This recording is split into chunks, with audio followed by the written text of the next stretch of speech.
Bueno, buen día. Llegamos a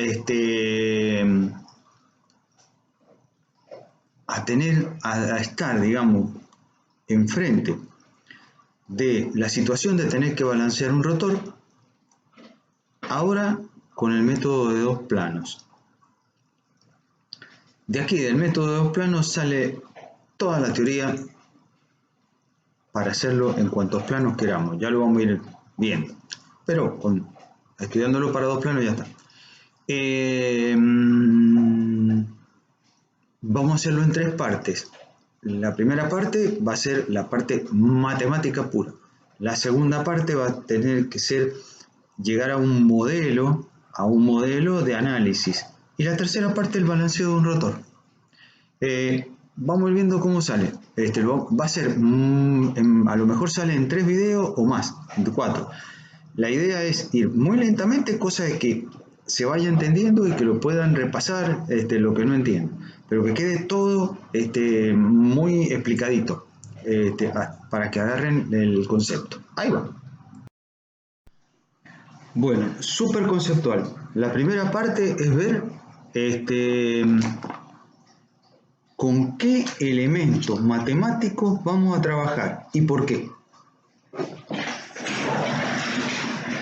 Acá generalmente los libros arrancan hablando de las vibraciones como una variable compleja, ¿cierto? Entonces lo vamos a simbolizar en una variable compleja y qué sé yo. Las vibraciones no son una variable compleja. Las vibraciones son un fenómeno físico.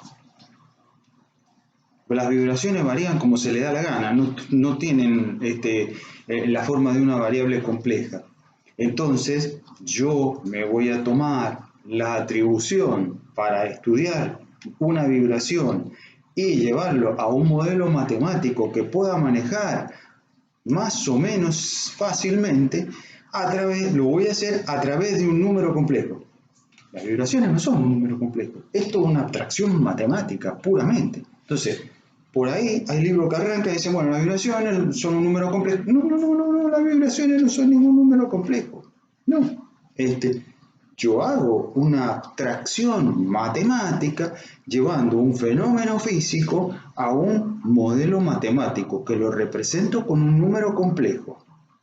Entonces ahora vamos, yo represento, ¿cierto?, un sistema vibratorio, lo represento a través de un vector que gira, ¿cierto?, que arranca en cualquier lado con un ángulo fijo, porque estaba ahí y ahí arranca con una velocidad omega t, ¿cierto? Entonces esta será una posición inicial y esta será una posición en función del tiempo.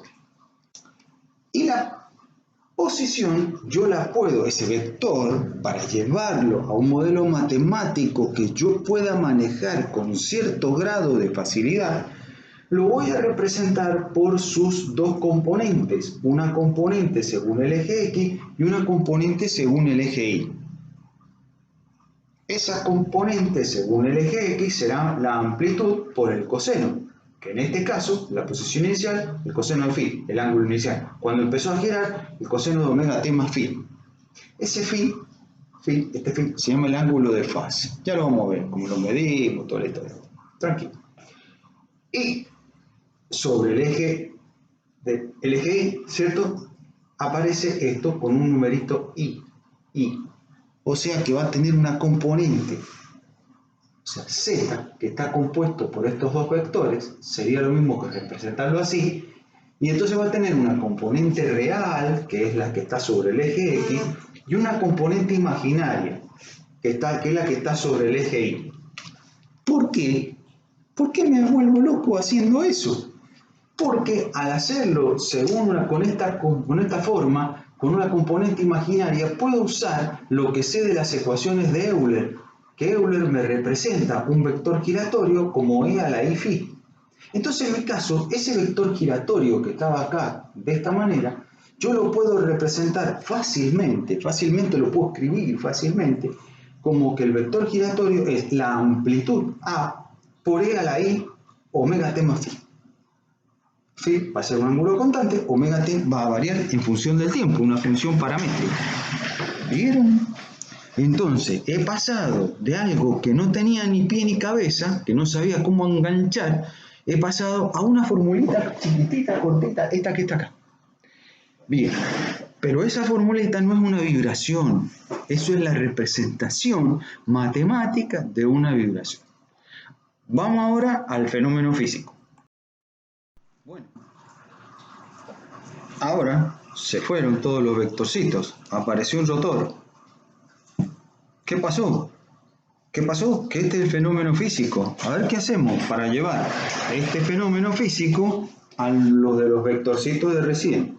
Entonces, ¿qué es lo que tengo yo realmente? Lo que tengo realmente va a ser un rotor que está apoyado sobre dos apoyos, rodamiento, cojinete, no sé.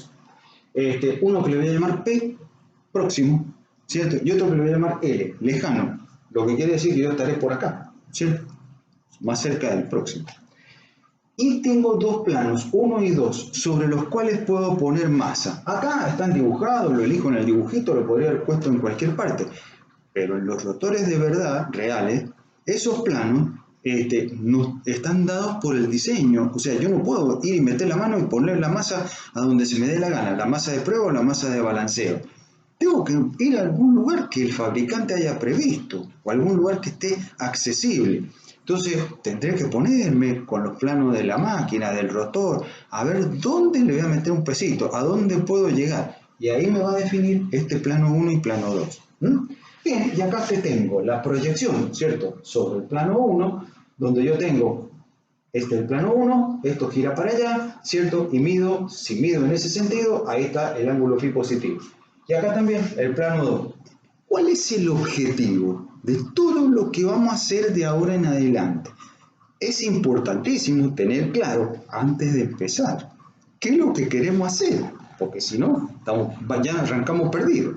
¿Cierto? Entonces, ¿cuál es el objetivo? Averiguar una masa que yo tengo que poner en 1 y en 2, M1 y M2. ¿Por qué en 1 y en 2? Porque es el único lugar donde puedo meter la masa, ¿cierto? A un determinado radio. ¿Por qué un determinado radio? Porque es el radio donde yo puedo poner, o sea, no cualquier radio puedo elegir, ¿cierto? Y poniendo masa en ese determinado radio y a un valor de phi, a un ángulo cualquiera, yo voy a lograr que el eje principal de inercia del rotor pase por el eje de giro del rotor. En ese preciso instante logro que no hayan esfuerzos dinámicos. ¿Por qué? Porque el eje principal de inercia al que yo llegué poniendo las masitas coincide con el eje del rotor. No hay esfuerzos dinámicos y entonces el rotor está balanceado. Bien, vamos para atrás. ¿Cuándo está balanceado el rotor? Cuando el eje principal de inercia del rotor, al que yo logré mover colocando masitas en el plano 1 y en el plano 2 a determinados ángulos, ¿cierto? Coincide con el eje del rotor. Si el eje principal de inercia y el eje del rotor, el eje de giro, coinciden, no hay esfuerzos dinámicos, el rotor está balanceado. ¿Cuál es mi incógnita? Saber las masitas y los ángulos donde pongo las masitas. Ahí vamos.